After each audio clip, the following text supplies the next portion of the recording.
இஷாரா செவ்வந்தி விவகாரத்தில் தொடரும் மர்ம நிலை, போலீசாருக்கு ஏற்பட்டுள்ள குழப்ப நிலை. மாகாண சபை தேர்தல் அரசாங்கத்திற்கு சவால் விடுத்த சஜித் பிரேமதாச. அனுரதிசுக்கு பெரும் சவாலாக மாறப்போகும் ரணில் சஜித் கூட்டணி. பிரபல மதகுருவின் கணக்கில் பல கோடி ரூபாய் பணம், போலீசாரின் அதிர்ச்சி தகவல். அரசாங்கத்தில் பலியெடுக்கும் நபராக மாறியுள்ள டில்வின் சில்வா, சுகீஸ்வர பண்டார எதிர்ப்பு. வரலாற்றில் முதல் முறையாக 4 லட்சத்தை நெருங்கிய தங்க விலை. அர்ஜுனா எம்பி மூளை சரியில்லாதவர், சர்ச்சைக்குள்ளான அமைச்சர் சந்திரசேகரின் கருத்து.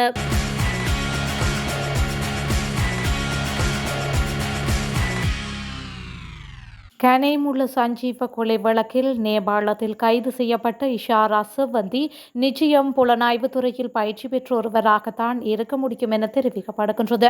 அதோடு குறைந்தது 6 மாதங்களாவது புலனாய்வு பிரிவில் பயிற்சி பெற்ற ஒரு பெண்ணினால் தான் இதுபோன்ற செயற்பாட்டை செய்ய முடியும் எனவும் முன்னாள் போராளி ஒருவர் கருத்து தெரிவித்திருக்கின்றார்.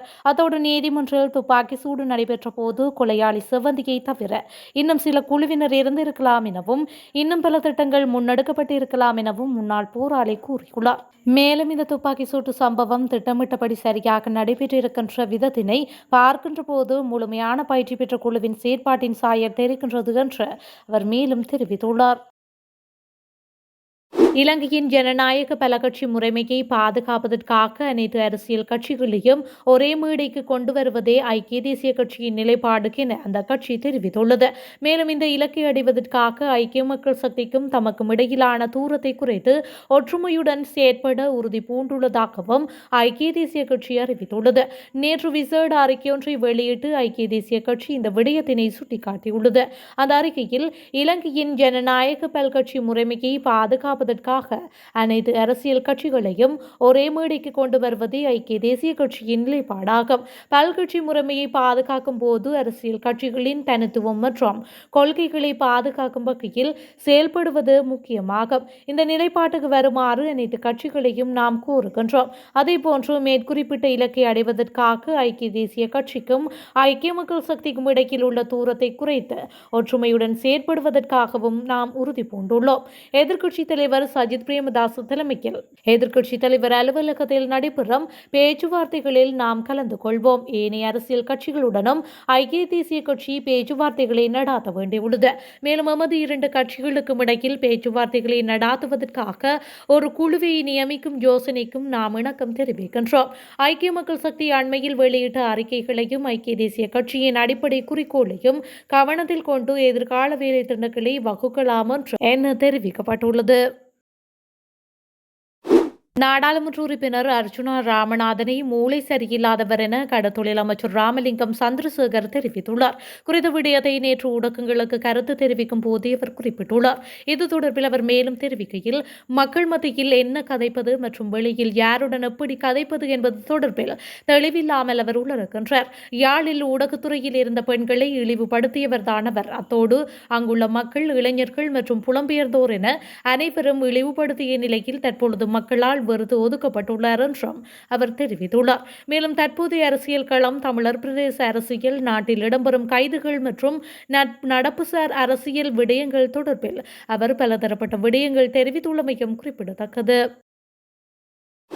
கனேமுள்ள சஞ்சீவவின் படுகொலைக்கு பின்னர் மெத்தனியாவில் ஒளிந்து கொள்ள இஷாரா செவ்வந்திக்கு சம்பத் எனும் பேரை உதவி செய்திருக்கலாம் என்ற சந்தேகம் போலீசாருக்கு ஏற்பட்டுள்ளதாக தெரிவிக்கப்படுகின்றது. கனேமுள்ள சஞ்சீவ கொலைக்கு பிறகு இஷாரா கொழும்பை சுற்றியுள்ள பல பகுதிகளில் பல நாட்கள் மறைந்திருந்த நிலையில் பின்னர் அவர் மதுகம பகுதிக்கு சென்று அங்கிருந்து மெத்தனியா பகுதிக்கு சென்று பாதுகாப்பான இடங்களில் தஞ்சம் புகுத்துள்ளமை தெரியவந்துள்ளது.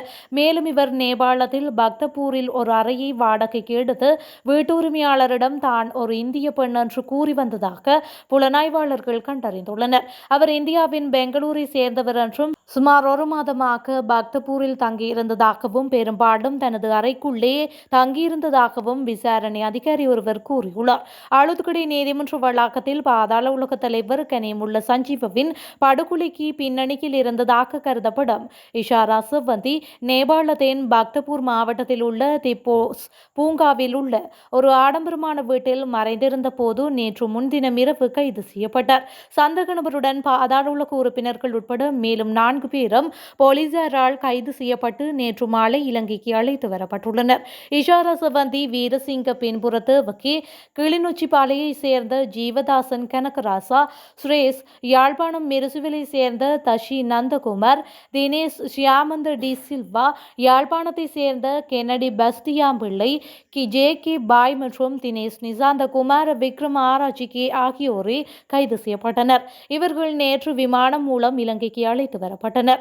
வெளியகுட குற்றப்பிரிவு இயக்குநர் உதவி போலீஸ் கண்காணிப்பாளர் ரோஹன் ஒழுகல மற்றும் குற்றப்புலனாய்வுத்துறையின் போலீஸ் ஆய்வாளர் கிகாண்டி சில்வா ஆகியோரால் 3 நாட்களாக நேபாளத்தில் தொடங்கப்பட்ட இந்த சிறப்பு நடவடிக்கையில் இவர்கள் கைது செய்யப்பட்டிருந்தனர்.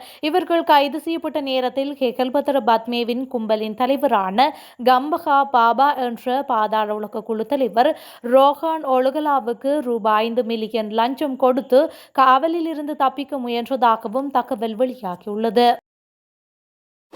தனியாக தேர்தல் செய்வது கடினம் என்பதால் தேர்தல் நெருங்கும் போது பாம்புகளும் கீரிகளும் ஒன்றாக இணையும் என ஸ்ரீலங்கா பொதுஜன பெரமுனவின் முன்னாள் நாடாளுமன்ற உறுப்பினர் சஞ்சீவ எதிரிமான தெரிவித்துள்ளார். ஊடக சந்திப்பொன்றில் கலந்து கொண்டு கருத்து தெரிவிக்கையிலேயே அவர் இந்த விடயத்தை குறிப்பிட்டுள்ளார். மாகாண சபை தேர்தல் நடைபெறவுள்ள திகதி குறித்து முடிந்தால் பகிரங்கமாக அறிவிக்குமாறு எதிர்க்கட்சித் தலைவர் சஜித் பிரேமதாச அரசாங்கத்திற்கு சவால் விடுத்துள்ளார். மல்வத்துவ மற்றும் அஸ்கிரிய பீடங்களின் மகாநாயக தேர்தல்களை சந்தித்த பின்பு கண்டியில் வைத்து ஊடகங்களுக்கு கருத்து வெளியிடும் போதே அவர் மேற்கண்டவாறு குறிப்பிட்டுள்ளார். கொழும்பு செட்டியார் தெரு நிலவரப்படி இன்று தங்கத்தின் விலையானது 4 லட்சத்தை நெருங்கியுள்ளதாக கூறப்படுகின்றது. கடந்த சில நாட்களாக நாட்டில் தங்கத்தின் விலையானது அதிக விலை வரம்பை கொண்டிருந்தது. இந்த நிலையில் இன்று காலை 3,90,000 காணப்பட்ட தங்க விலையானது தற்பொழுது 3,95,000 ரூபாய்க்கும் அதிக விலையில் விற்கப்படுவதாக கூறப்படுகின்றது.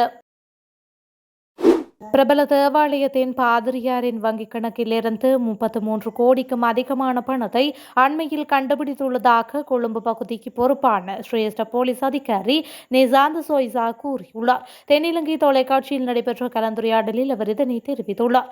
இது தொடர்பில் அவர் மேலும் கருத்து தெரிவிக்கையில், அவர் கடந்த காலங்களில் சுட்டுக் கொல்லப்பட்ட கிளப் வசந்தவின் கொலையுடன் தொடர்புபட்டவரின் பணம் என விசாரணைகளில் தெரியவந்துள்ளது. இந்த பணம் ஹெரோயின் விற்பனையில் பெறப்பட்ட பணமாகும். குறித்த மதகுருவின் கணக்கில் தொடர்ச்சியாக வைக்கப்பட்டுள்ளது. இவ்வாறே கருப்பு பணங்களை புழக்கத்திற்கு கொண்டு வந்துள்ளனர். அத்தோடு கிரிப்டோ கரன்சி, உண்டியல் போன்ற வழிகளில் கருப்பு பணம் கொள்ளையடிக்கப்படுகின்றது. எந்த வழியில் சென்றாலும் எங்களின் விசாரணைகளில் இருந்து தப்ப முடியாது. இதுவரை பலர் கைது செய்யப்பட்டுள்ளனர். குற்றவியல் விசாரணைகள் திணைக்களம் தொடர்ச்சியாக இது தொடர்பில் கண்ணாப்பை மேற்கொண்டு வருகின்றது. 2025 ஆண்டு கொண்டுவரப்பட்ட மோசடிகளில் பொருள் ஈட்டியிருந்தால் அவற்றை பறிமுதல் செய்து அரசுக்கு சொந்தமாக்குவதற்கான சட்டங்கள் வழங்கப்பட்டுள்ளன.